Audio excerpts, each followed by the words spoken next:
Este video es presentado por el Sistema Ciencia Garza Educativa de la Universidad Autónoma del Estado de Hidalgo. Para mayor información, visítanos en www.uaeh.edu.mx. Gracias por aprender. El día de hoy nos encontramos con el tema de estructura repetitiva. Es común encontrarnos problemas que requieran en su solución realizar un conjunto de instrucciones de manera repetitiva.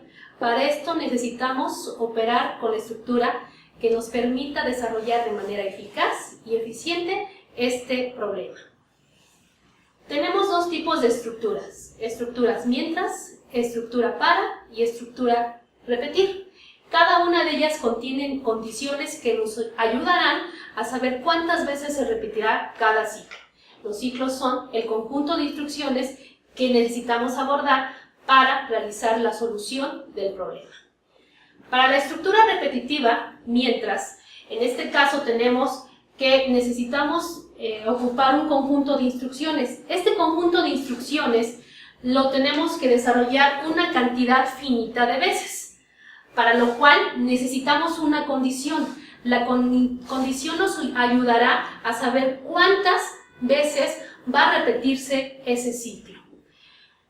Tenemos aquí la estructura mientras, que evalúa primero la condición. La condición, si es falso, entonces se saldrá del ciclo y ya no se ejecutarán las instrucciones. Por ejemplo, tenemos que se requiere calcular el promedio de n alumnos. Se pedirá las notas de los alumnos, se sacará el promedio y se preguntará si hay un alumno más. Si existe el alumno, entonces se volverá a evaluar la condición, que en este caso dará verdadero, y se volverá a pedir las notas de cada alumno. Con esto tenemos la estructura mientras. La estructura repetitiva para. Esta estructura en su principio se dará como el número de veces que se repetirá el conjunto de instrucciones. Para esto se tendrá una variable que va a controlar el ciclo y se tendrá que determinar el valor inicial, valor final y cuántas veces se deberá incrementar esta variable.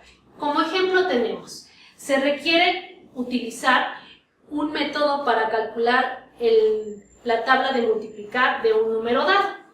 Se evaluará la variable con un valor inicial que es 1, un valor final que será 10 y se incrementará de 1 en 1. Se realizará la operación deseada y se volverá a evaluar hasta que sea finalmente 10. Tenemos la estructura repetir. Esta estructura, lo primero que se va a desarrollar es el conjunto de instrucciones que se deberán evaluar. Posteriormente se dará la condición. Aquí, a diferencia de la estructura mientras, la condición, si es falsa, se va a volver a realizar el ciclo. Si es verdadera, se terminará. Tenemos aquí un ejemplo. Deberán sumar un conjunto de ventas. Se pedirá la venta, se sumará la venta y se preguntará si existe otra venta. Si existe otra venta, entonces se volverá a evaluar el ciclo. En caso contrario, se terminará y se dará como resultado las ventas. Esta es la estructura para.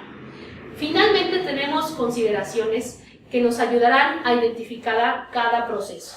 Tenemos la estructura mientras, que en este caso el conjunto de instrucciones puede ser ejecutado o no puede ser ejecutado según la condición.